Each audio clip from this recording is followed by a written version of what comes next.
Meus irmãos, a paz do Senhor, sejam bem-vindos para mais uma aula aqui no canal Maná de hoje. Eu sou o pastor Luiz Antônio. Hoje nós vamos estudar a lição de número 4, o corpo como templo do Espírito Santo. Lição que vai ser ministrada no dia 26 de outubro de 2025 nas igrejas que seguem o calendário.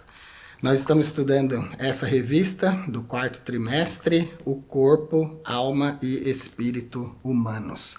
Uma revista importante, vai trazer temas teológicos importantes e tema que todo mundo precisa conhecer, né? Nós estamos entendendo como o homem é constituído de 3 partes, corpo, alma e espírito, isso é tricotomia humana. A matéria que nós estamos estudando durante esse trimestre é antropologia bíblica ou antropologia teológica, então uma lição importante a de hoje, um trimestre importante. Se você assiste às nossas aulas, mas ainda não se inscreveu, quero convidar você a nos ajudar se inscrevendo.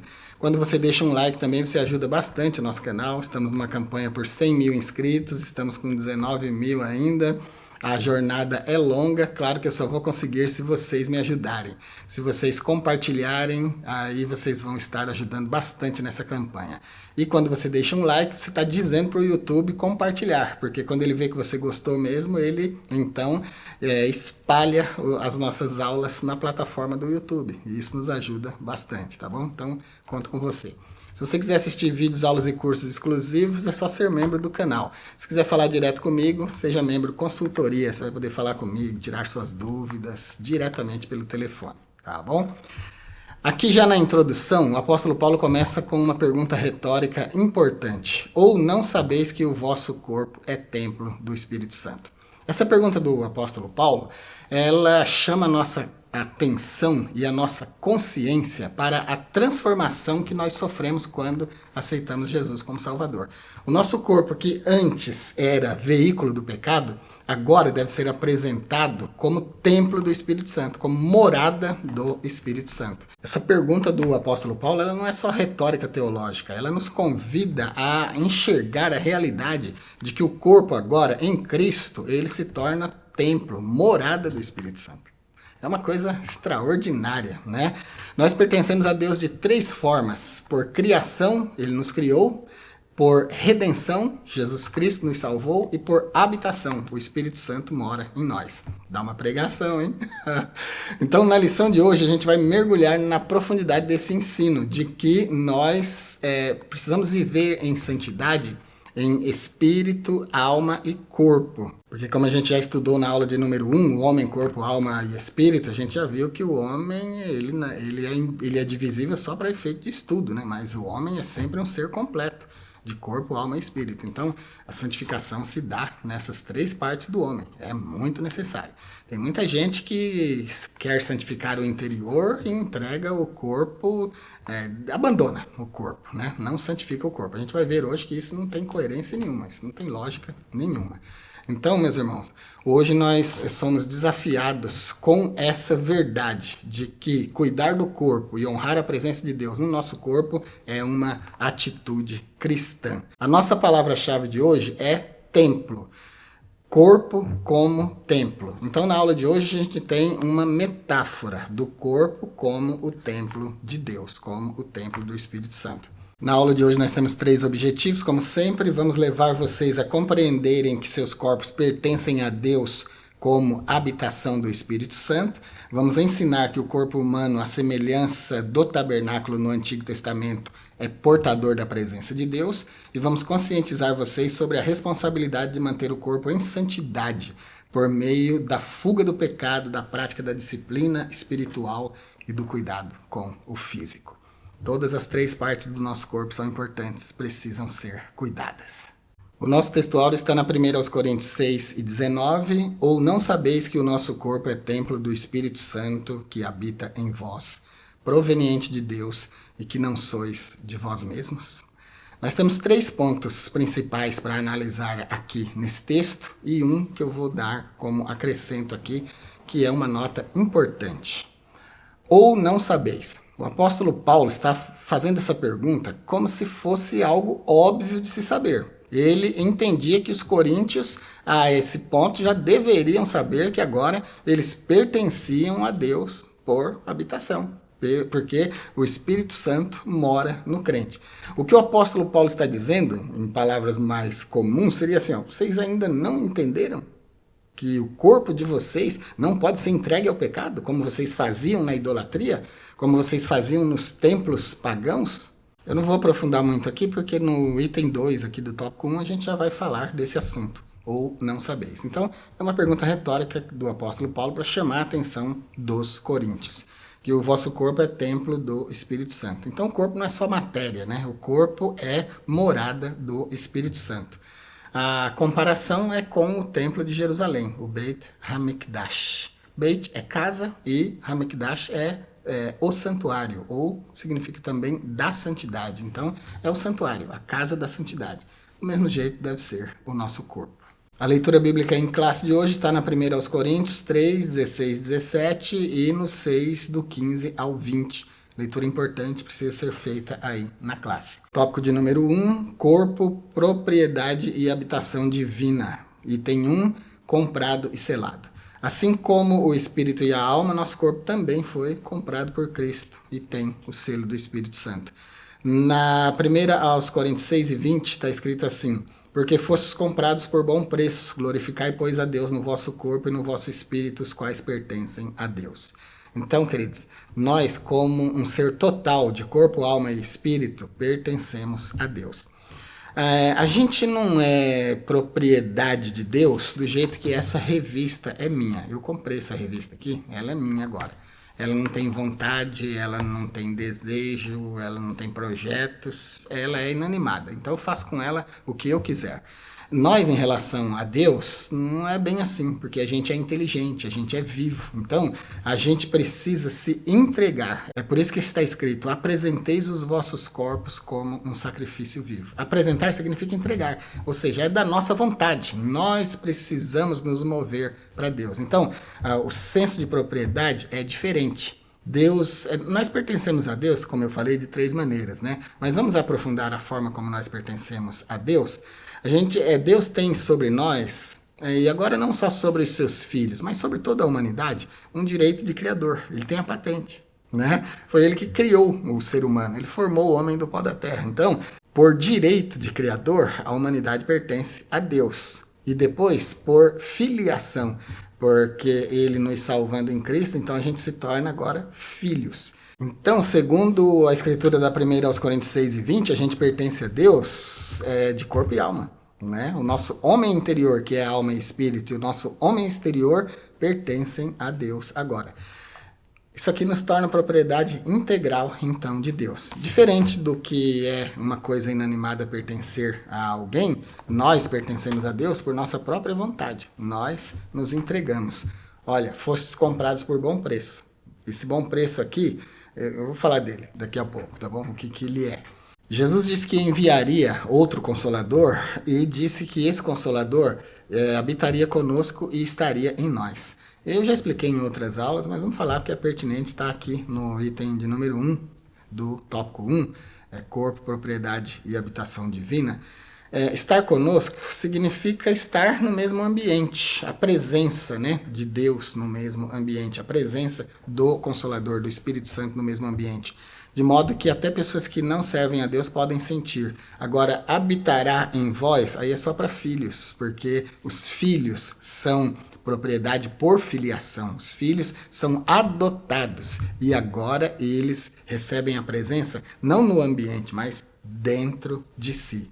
É o que diz, ó, habita convosco e estará em vós. Então, é bem diferente habitar convosco e estar em vós. O Espírito Santo agora está dentro de nós, porque nós somos comprados e selados com o penhor do Espírito Santo. Vou deixar uma notinha aqui para vocês. O que significa comprados por bom preço? Significa que o sacrifício de Cristo na cruz do Calvário é o bom preço, pago pela nossa redenção. Nós éramos escravos do pecado e Cristo, com a sua morte, com o seu sangue, ele nos resgatou, ele nos comprou da nossa vida antiga, da nossa vida de pecado, nos comprou para Deus. Ele nos resgatou para Deus. Ele nos redimiu a humanidade. Todo aquele que quiser recebê-lo como Salvador será redimido, será comprado. O bom preço é o seu sangue derramado na cruz. Com isso, ele nos liberta mediante esse pagamento. Um escravo, quem tinha dinheiro antigamente, ou até um senhor de escravos, ele podia libertar o seu escravo e lhe dar uma carta de alforria, se ele quisesse.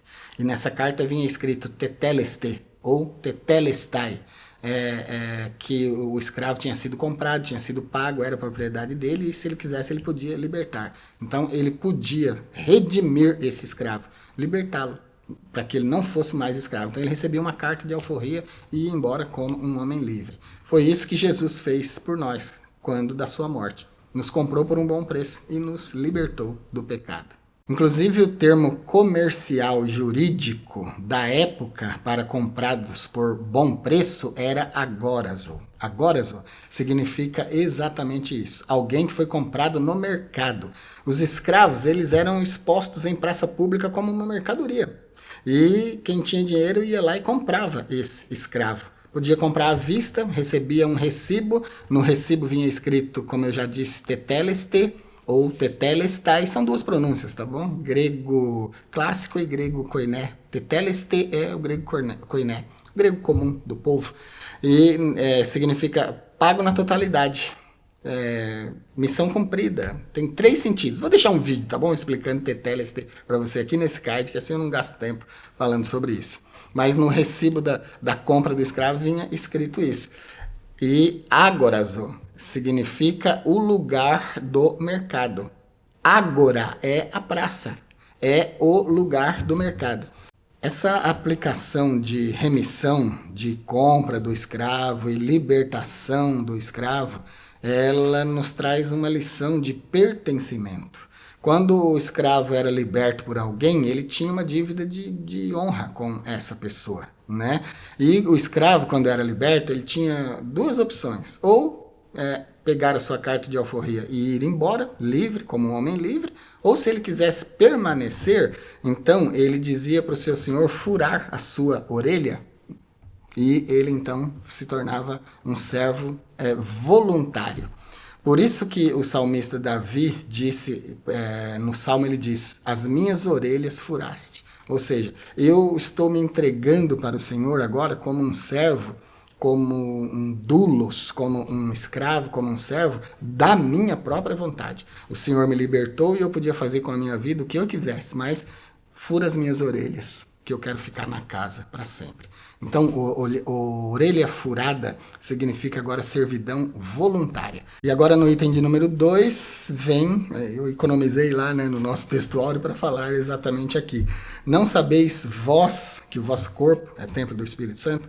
Então, o item 2 aqui, não sabeis vós, essa pergunta retórica do apóstolo Paulo, dá para a gente quase perceber a admiração de Paulo pela falta de conhecimento espiritual dos coríntios.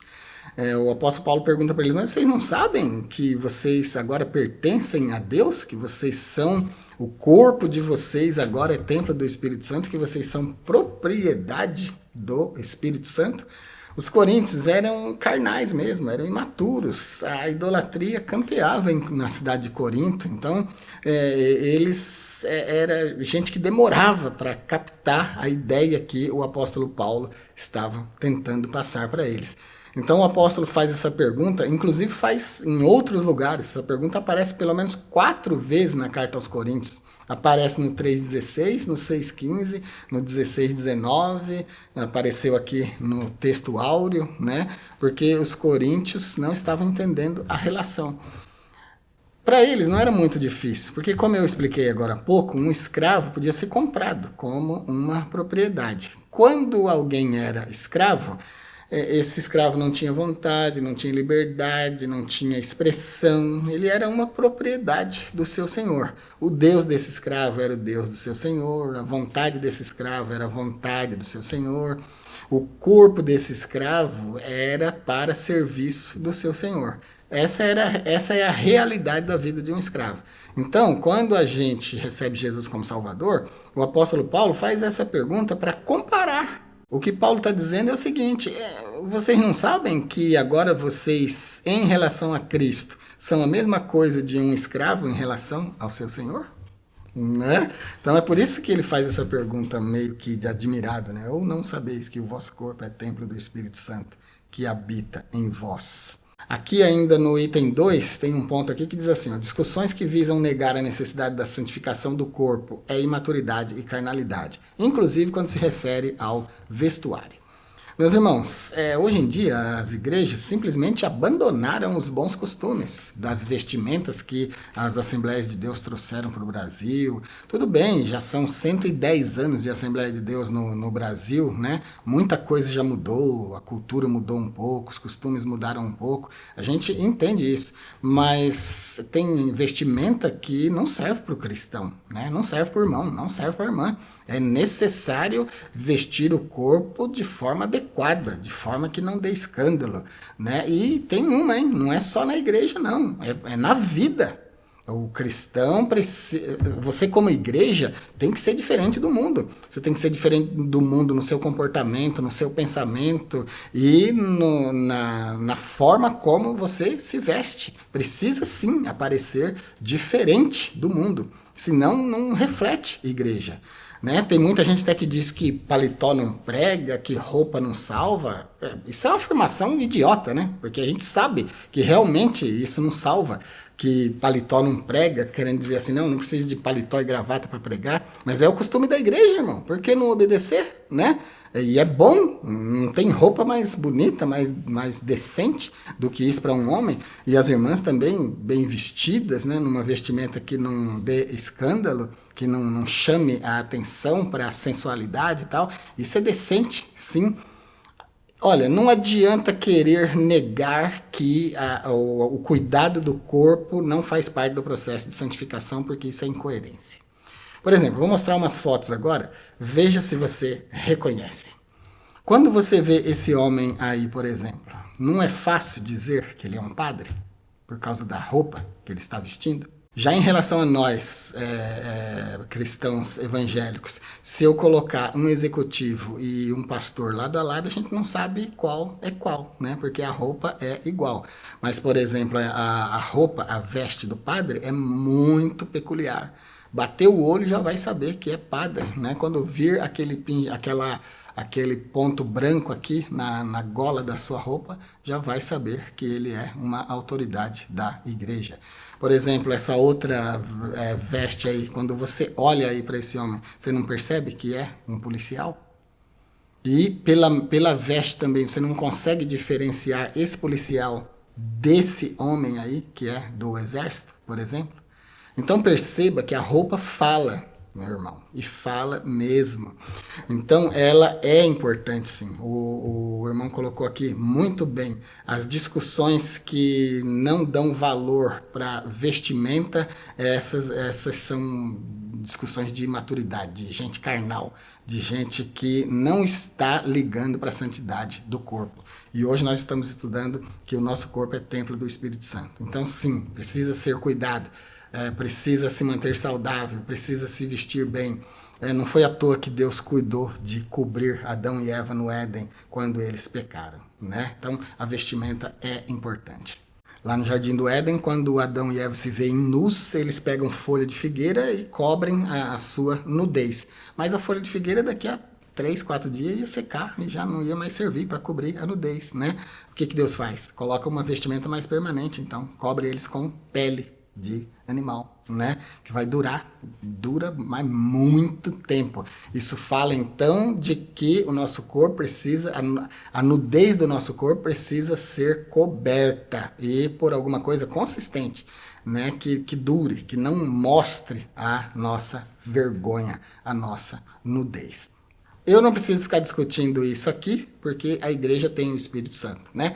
Vocês têm o Espírito Santo. Não preciso ficar falando de costumes aqui, porque o Espírito fala dentro de cada um de nós o que é certo e o que é errado, o que é decente e o que é indecente vestir. E, né, nós temos espelho em casa. É só colocar a roupa e ir diante do espelho. Nossa consciência vai falar conosco se está decente ou se está indecente. E agora o item de número 3, propriedade e domínio. O detentor da propriedade deve ter também o domínio dela. Domínio, nesse contexto aqui, significa pleno poder de usar, de dispor e de controlar o bem que lhe pertence. No caso de Deus e nós somos o bem de Deus. Como proprietário legítimo, esse domínio inclui O direito de posse, de uso, de fruição e de disposição. Os direitos de posse, de uso, de fruição e de disposição falam da capacidade legal de ter o bem consigo. A posse é o direito de ter o bem consigo. Olha aí, digamos que eu comprei essa revista aqui, ela é minha. Eu posso levá-la para onde eu quiser. Ela é minha por direito. Isso aí fala de posse. Nós somos de Deus porque Ele nos comprou através da morte de Cristo na cruz do Calvário. Nós pertencemos a Jesus Cristo por redenção. Lembra que eu falei das 3 formas? Pertencemos a Deus por criação, a Jesus por redenção, ao Espírito Santo por habitação. Então, o domínio do detentor da posse sobre a sua propriedade fala disso. Ele pode manter o bem, levar o bem consigo para onde quer que vá. Pode utilizá-lo. Isso aqui fala do uso. Deus deveria poder nos usar como quisesse, né? Então, em relação aos dons do Espírito Santo, em relação a você como servo de Deus, como vaso, quando você chegar na igreja, no templo, no culto, dobre os joelhos, principalmente se você tem dom do Espírito Santo, dobre o joelho e fale com Deus: Senhor, eu estou aqui hoje para ser seu servo, o teu vaso. Me usa como o Senhor quiser. E pode ficar adorando a Deus, que se Ele quiser te usar para falar com um ou com outro, Ele vai te usar, porque Ele tem o direito de uso. Tá bom? É por isso, queridos, que eu sempre falo aqui, já falei em muitas aulas, se você acompanha o nosso canal, você sabe qual é a minha defesa. Não vamos falsificar dons do Espírito Santo, vamos nos deixar usar, porque Deus tem o direito de posse sobre nós, tem o direito de uso, e Ele tem o direito de fruição. O que é fruição? É o direito de ter benefício sobre a sua propriedade. Quer um exemplo bem claro? Você tem um carro. Qual o benefício que você tem no seu carro? Ele te leva para onde você quiser, a hora que você quiser. Essa é a fruição. Deus deveria fruir de nós como seus servos. Como que Deus fruiria de nós, nos usando? É nós nos deixando usar por Ele, com autenticidade. Isso refletiria a fruição de Deus, Deus fruindo da sua propriedade, Deus tendo benefício da sua propriedade. Isso fala de domínio. E por fim, disposição. A disposição de algo que pertence a alguém fala do poder que essa pessoa tem de vender, de doar ou de transferir essa posse. A diferença em relação à disposição é que Deus não quer dispor de nós. Deus não abre mão de nós. Deus quer ficar conosco para sempre. A partir do momento que Ele nos comprou na cruz do Calvário, a partir do momento que nós aceitamos Jesus como Salvador, Deus quer essa disposição em relação a nós. Ele não quer nos vender, não quer nos doar, não quer nos transferir. Ele quer ficar conosco. A gente já era propriedade do inimigo. Ele nos comprou. Ele não quer vender mais. A gente já era doado ao pecado. Ele não quer que isso aconteça de novo. E Ele não quer nos transferir de nome. Ele quer que nós sejamos chamados pelo seu nome agora, como verdadeiros filhos de Deus. Então, se a gente pertence a Deus por habitação, se a gente pertence ao Espírito Santo, a gente deve viver debaixo desse domínio, que inclui posse, uso, fruição e disposição. Nós temos que estar à disposição de Deus. Sempre. Deus deve ter domínio sobre nós. O apóstolo Paulo enfatiza o nosso corpo como sendo propriedade de Deus. E ele enfatiza o domínio de Deus sobre nós. Olha só. 1 Coríntios 6:13. O corpo é para o Senhor. Efésios 5, de 1 a 6. Não é para as impurezas. Nós somos membros de Cristo, 1 Coríntios 6:15, e templo do Deus vivente, 2 Coríntios 6:16. Por isso, o pecado contra o corpo ofende gravemente a santidade de Deus que habita em nós, pelo Espírito Santo. Então, irmãos, propriedade e domínio. Você entendeu exatamente o conceito de domínio. E vai ficar essa nota para você na nossa aula, lá no blog. Você vai poder imprimir, levar para a sua classe para você explicar direitinho o que significa Deus ter domínio sobre nós. E esse negócio de Deus ter domínio sobre nós é uma relação perfeita do domínio que nós temos sobre as nossas propriedades. Seja casa, seja carro, seja qualquer coisa que for. Quando nós temos domínio sobre alguma coisa, a gente tem posse. A gente pode usar, a gente pode fruir tirar benefício dessa coisa. E a gente pode vender, doar ou transferir, tá bom? Deus, do mesmo jeito, em relação a nós. Quando for no blog, siga o nosso blog para nos ajudar. Aqui na lição tem um auxílio bibliológico, cujo título é Uma Visão Cristã do Corpo. E lá está escrito assim: muitas religiões no mundo ensinam que a alma e o espírito são importantes, mas que o corpo não é. O cristianismo é diferente. O cristianismo fala de tudo isso que eu já falei para vocês. No cristianismo nós vemos o corpo como templo do Espírito Santo. No cristianismo o corpo não é mau. O corpo não é para ser objeto do pecado. O corpo não é para ser entregue às impurezas. O corpo é para ser cuidado. Cuidado tanto fisicamente quanto moralmente, para ser instrumento de Deus. Tópico de número 2, o corpo como tabernáculo. Item 1, portador da presença. O item 1 e o item 2, portador da presença, e o tabernáculo e tricotomia, a gente comenta junto aqui. Vocês vão ver que o comentário vai servir para os dois itens, porque quando eu mostrar o slide aqui do templo em relação ao corpo humano, vocês já vão perceber a tricotomia. O corpo como tabernáculo é uma das figuras que o Novo Testamento usa para o corpo. Tanto Paulo quanto Pedro defenderam essa metáfora, essa ideia do corpo comparado com o templo do Espírito Santo. Aqui nós temos, por exemplo, na 2 aos Coríntios 5 e 4, onde está dito, estamos nesse tabernáculo. O tabernáculo é isso aí que você está vendo na tela agora. Era o lugar da habitação de Deus no meio da congregação no deserto. O apóstolo Pedro, na segunda carta 1 e 14, ele diz, brevemente hei de deixar este tabernáculo, ou seja, deixar este corpo. Quem é que está falando nesse caso, então? Brevemente hei de deixar esse tabernáculo. É o espírito, é o homem interior que está falando. O espírito e a alma estão falando em relação ao corpo, que quando dá morte, o homem interior sai de dentro desse tabernáculo que é o corpo. Por isso, a figura emprestada do Antigo Testamento, onde a gente tem o corpo e o templo, é uma analogia perfeita e deixa muito sólido o entendimento de que o corpo é o portador da presença.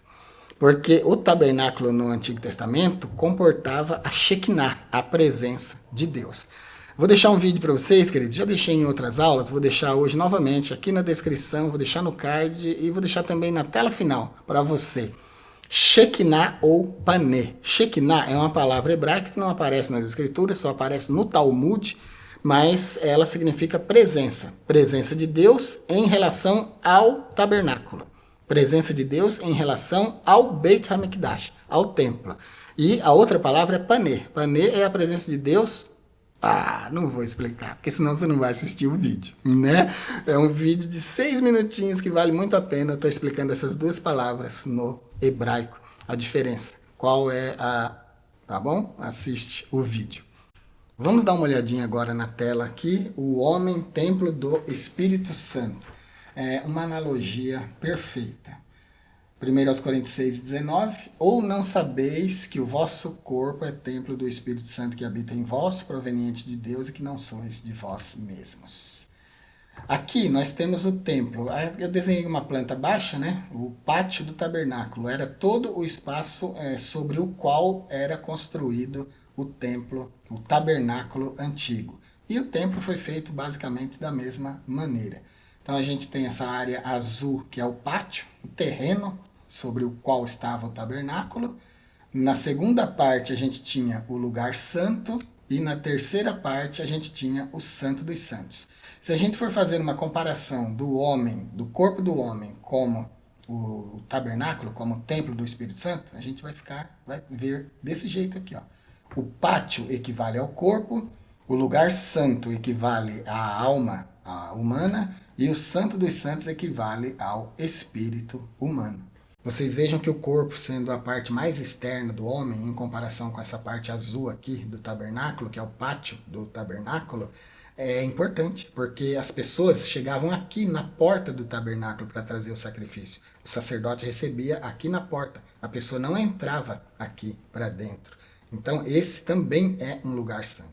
Então veja que aqui na nossa analogia, o corpo inteiro do homem é comparado com o pátio, que é essa parte azul. A alma humana é a parte intermediária, é comparada então com o lugar santo do tabernáculo, e o espírito humano, que é a parte que tem comunhão com Deus, comunhão direta com Deus, e na qual o Espírito de Deus testifica, é a terceira e a parte mais santa, é chamada de o Santo dos Santos. Por isso que na primeira aos Tessalonicenses 5:23 está escrito: e todo o vosso espírito e alma e corpo sejam preservados irrepreensíveis para a vinda de nosso Senhor.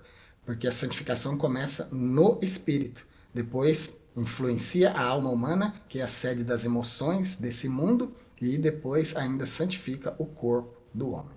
Então, é uma analogia perfeita o corpo humano com o tabernáculo. Item 2 do tópico 2, o tabernáculo e a tricotomia. Praticamente acabamos de ter uma aula aqui no slide, né, sobre isso, a tricotomia humana, mas vamos ler aqui esse item. A analogia do tabernáculo reforça o aspecto tricotômico do ser humano, como eu acabei de mostrar. O pátio sendo o corpo, o lugar santo sendo a alma e o santo dos santos sendo o espírito humano. Então, a gente tem uma tricotomia, exatamente como eu acabei de mostrar. Então a gente pode economizar aqui muito comentário no item 2 do tópico 2, porque eu já acabei de explicar. Item de número 3, um tabernáculo guiado. A gente sabe que o tabernáculo do deserto ele era montado e desmontado de acordo com a vontade de Deus nas peregrinações de Israel no deserto. Era guiado pela nuvem durante o dia e pela coluna de fogo durante a noite. A nuvem e a coluna de fogo representavam a presença de Deus, a guia de Deus para aquele povo. Aquele povo, eu vou deixar um vídeo para vocês aqui intitulado Vizinhos de Deus. E eu vou explicar no hebraico esse termo, vizinho, em relação ao termo hebraico Shekinah, que você conhece. Você vai ver a semelhança entre as duas palavras. Eu vou deixar 2 vídeos, um que é gratuito e um que é uma aula só para membros sobre vizinhos de Deus. Eu acredito que a aula para membros vale muito mais a pena, tá bom? Como membro do primeiro nível, você já pode assistir essa aula no nosso canal. Ali eu vou mostrar a palavra hebraica para vizinhos e em relação à palavra para presença que você conhece como Shekinah. Um vídeo muito interessante. O tabernáculo era guiado então pela nuvem de dia e pela coluna de fogo de noite, o que revelava a presença de Deus continuamente no meio do povo. Então o povo era vizinho de Deus. Quando você assistir o vídeo, você vai ver que interessante que é. O povo era guiado no sentido de que, quando Deus queria que o povo levantasse acampamento, desmontasse o acampamento para continuar a peregrinação, a nuvem que estava sobre o Beit Hamikdash, sobre a casa da santidade, começava a se mover. Quando ela começava a se mover, o povo sabia então que deveria desmontar o acampamento e seguir a nuvem. Ela guiava o povo no deserto. Nuvem de dia, coluna de fogo durante a noite. Quando a gente lê na escritura, ou quando você me ouve falar aqui, dá a impressão que é um processo simples, né? Mas imagina, meus irmãos, o tanto de gente que tinha naquela peregrinação. Dá uma olhada nessa imagem aí para você ver o acampamento em redor do Beit Hamikdash, do tabernáculo. Que coisa extraordinária. Então as pessoas montavam, as tribos de Israel, quando paravam no lugar, sendo guiados por Deus, eles plantavam, eles colhiam, ficavam um bom tempo parado ali. Porque era uma logística muito grande, uma logística extraordinária, ter que parar, montar o lugar da adoração e cada um montava as suas casas. Então, ali eles... Era uma cidade, um acampamento mesmo que se montava. E a nuvem que era a guia. Então, um tabernáculo guiado. Se a gente for fazer uma comparação... Do mesmo jeito que o povo era guiado pela nuvem e pela coluna de fogo, hoje em dia, nós, como templos do Espírito Santo, somos guiados pelo Espírito Santo. Somos guiados pela vontade de Deus. Nós precisamos ser guiados pela sua palavra. Hoje em dia, a gente não tem mais uma nuvem para nos guiar de dia e uma coluna de fogo para nos guiar de noite. Mas nós temos algo muito mais extraordinário, porque a coluna de fogo e a nuvem estavam fora. eles, a coluna de fogo e a nuvem, que eram a representação da presença de Deus, estavam fora, habitando com o povo. Hoje em dia, nós temos o Espírito Santo que habita dentro de nós, então é muito mais privilégio. A presença lá no meio do povo era de coisas físicas, né, que representavam a presença de Deus, como a nuvem e a coluna de fogo.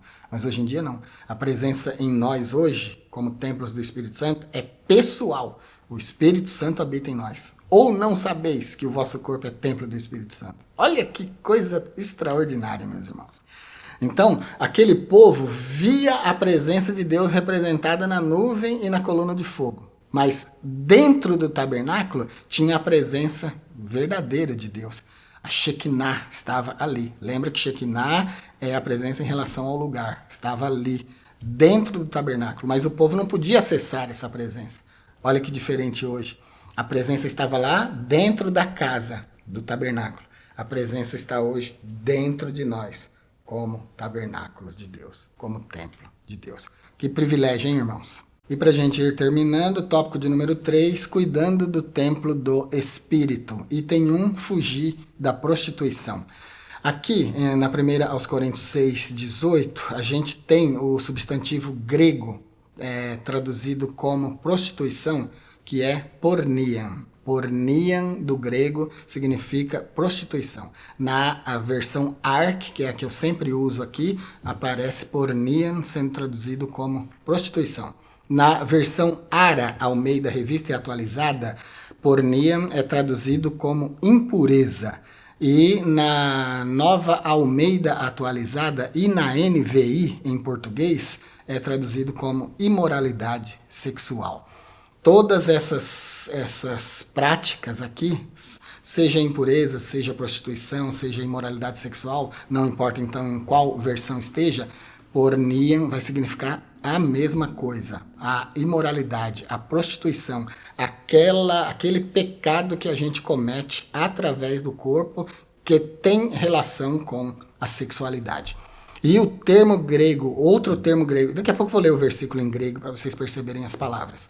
E outro termo que aparece dentro desse versículo é felgo. Felgo significa fugir, e é fugir para longe.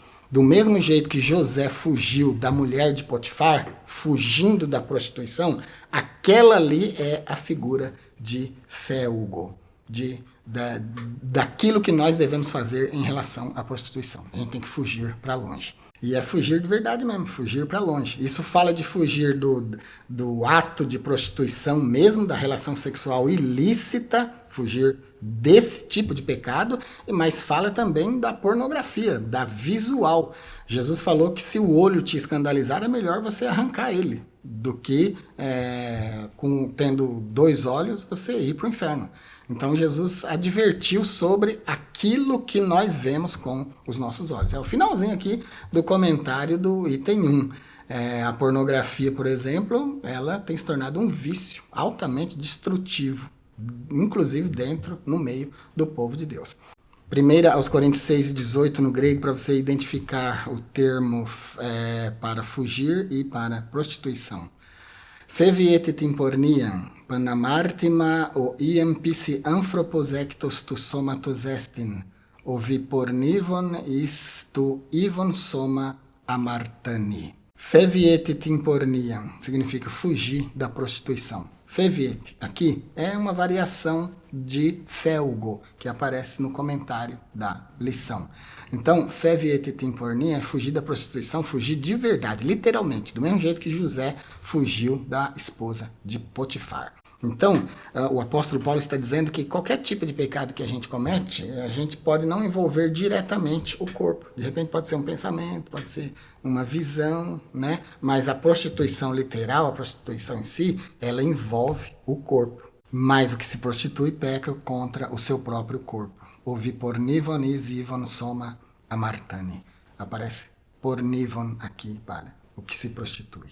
Então, a prostituição é um pecado que envolve diretamente o nosso corpo. Por isso precisa ser rejeitada, porque nosso corpo é templo do Espírito Santo. Essas notas, então, sobre Felgo e sobre porneia, vai ficar para vocês no nosso blog. Inclusive, o versículo escrito em grego original, em transliterado e na versão ARC, que é a tradução. Quando for no nosso blog, siga o nosso blog para nos ajudar. Item 2, disciplinas espirituais.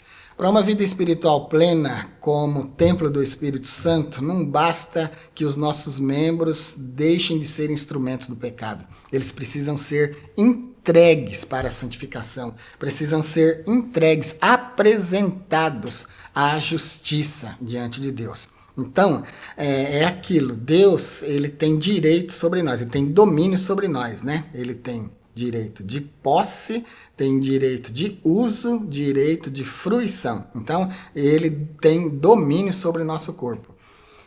Mas, como eu já disse várias vezes, é diferente do domínio que eu tenho sobre essa minha propriedade aqui. Ou sobre essa minha propriedade aqui, que é o meu telefone. Eu faço com ele o que eu quiser, né? E ele não fala nada para mim, não reage. Mas nós somos vivos, diferentes dessas propriedades. Então a gente pode reagir, a gente pode negar, a gente pode não se deixar usar por Deus. A gente pode evitar o domínio completo de Deus sobre a nossa vida, porque a gente é vivo. Por isso, o item 3, disciplina espiritual aqui, ó. Não é só deixar de pecar, mas é se santificar, é entregar, se apresentar. Rogo-vos, pois, irmãos, que apresenteis os vossos corpos num sacrifício vivo, santo e agradável a Deus, que é o vosso culto racional. Então é preciso ter uma entrega. A santificação do corpo só se completa quando a gente se entrega voluntariamente, tá bom? O corpo só se torna realmente templo do Espírito Santo quando a gente se entrega. Nunca tire da sua mente, então, que a santificação deve se dar no espírito, na alma e no corpo. O corpo é importantíssimo no processo de salvação, porque por meio do corpo a gente pratica a oração, que é santificadora, a gente pratica o estudo da palavra, que é santificador. Ó, eu preciso dos meus olhos para enxergar aqui o que eu estou falando para vocês. Eu preciso dos meus olhos para ler a palavra de Deus, para ver o que tem na revista, aqui as palavras que tem na revista. Então, o corpo é importante. Através do corpo, a gente produz o fruto do Espírito, com as suas 9 facetas. Vou deixar um vídeo explicando para você o fruto do Espírito, tá bom? Em grego, você vai gostar. Vou deixar aqui na descrição. Vou deixar aqui no card também, para ficar facinho para você. Item de número 3, disciplinas corporais. A gente viu no 2 disciplinas espirituais, agora disciplinas corporais. É muito importante que, se nós reconhecemos que o nosso corpo é templo do Espírito Santo, é muito importante que a gente cuide bem desse corpo. O Beit HaMikdash, o tabernáculo do deserto, era extremamente bem cuidado como lugar da presença de Deus. Tinha gente ali revezando, os sacerdotes fazendo revezamento para cuidar daquele lugar, para que aquele lugar ficasse aprazível a Deus, para que aquele lugar ficasse de acordo com a vontade de Deus. Então, disciplinas corporais. Nós precisamos cuidar da saúde do nosso corpo para que a gente possa ter vida de qualidade e, através dessa vida de qualidade, apresentar o nosso corpo como um sacrifício vivo, santo e agradável a Deus, que é o nosso culto racional. Então, nosso corpo precisa ser bem cuidado, porque ele é templo do Espírito Santo. Do jeito que o tabernáculo era bem cuidado para receber a Shekinah, a presença de Deus, hoje em dia o nosso corpo precisa ser bem cuidado para ser portador da presença divina. É incoerência, então, dizer que é filho de Deus, que é servo de Deus, que ama a Deus, que vive com Deus e entregar o corpo para o pecado, abandonar o corpo, não cuidar do corpo, não vestir bem o corpo, principalmente não cuidar da saúde do corpo. No versículo 2 da 3ª de João, nós temos um desejo de boa saúde do corpo, como também da alma. João está desejando que tanto o corpo quanto a alma tenham saúde. É um versículo importante para esse nosso tema aqui, disciplinas corporais. Lá está dito assim, ó: amado, desejo que te vá bem em todas as coisas e que tenhas saúde, assim como bem vai a tua alma. Então, João está dizendo aqui para uma pessoa que, do mesmo jeito que a alma dele tem saúde, que o corpo dele também tenha saúde. E aqui no finalzinho do item 3, diz que é importante a gente ter cuidado com o que a gente come, quanto a gente come, com o descanso, com o sono e com os exercícios físicos, porque isso vai fazer bem para o nosso corpo. Em uma das lições anteriores eu disse que quando o apóstolo Paulo falou que o exercício físico para pouco é proveitoso, mas que o exercício espiritual é muito proveitoso, ele não estava dizendo que não é importante. Ele só estava comparando uma coisa espiritual com uma física. E quando a gente faz esse tipo de comparação, uma coisa espiritual sempre ganha, né? Mas ele não disse que exercícios físicos não eram importantes para o corpo, porque o apóstolo Paulo jamais falaria isso. Ele era um homem inteligente e sensato. Então, meus irmãos, comida, descanso, sono e exercícios físicos vão mudar toda a nossa saúde. Vai fazer muito bem para nós, tá bom? E a conclusão que nós tiramos da aula de hoje é que se nós tivermos corpo e mente saudáveis, o nosso serviço, a nossa adoração a Deus será muito melhor, muito mais completa. Você sabe muito bem que há casos em que o corpo limita a adoração. Tem gente com enfermidade, com problema de mobilidade, não pode ir para a igreja, não pode ir para o templo adorar a Deus. Então veja que o nosso corpo pode sim colocar um limite na nossa adoração, no nosso serviço a Deus. Então, cuidar do corpo como templo do Espírito Santo é essencial. A verdade prática da lição de hoje é a seguinte: ter consciência de que o nosso corpo é templo do Espírito Santo faz toda a diferença na forma como nós administramos o cuidado com o nosso corpo. E a aplicação pessoal é a seguinte: nós hoje estamos sendo desafiados a honrar a Deus com o nosso corpo. Estamos sendo desafiados a abandonar o pecado praticado com o corpo, seja pela vista, seja pelas mãos, por qualquer parte do nosso corpo, e a viver uma vida de santificação para Deus. Nosso corpo é templo do Espírito Santo. Vamos honrá-lo. Vamos honrar a Deus com esse corpo. É isso por hoje, queridos. Espero ter ajudado vocês com essa aula, com esses comentários. Se você gostou da aula, mas ainda não se inscreveu, se inscreva. Sua inscrição, seu compartilhamento, seu like são muito importantes para nos ajudar a fazer o canal crescer. Entre conosco na campanha pelos 100 mil. Se você compartilhar, vai fazer toda a diferença. Se você quiser ser membro do nosso canal, para você vai ter vídeos, aulas e cursos exclusivos. Se quiser falar direto comigo, seja membro consultoria. Você vai ter meu número de telefone e a gente vai poder conversar. Pode ser que você goste de falar comigo. Fique com Deus e até a nossa próxima aula.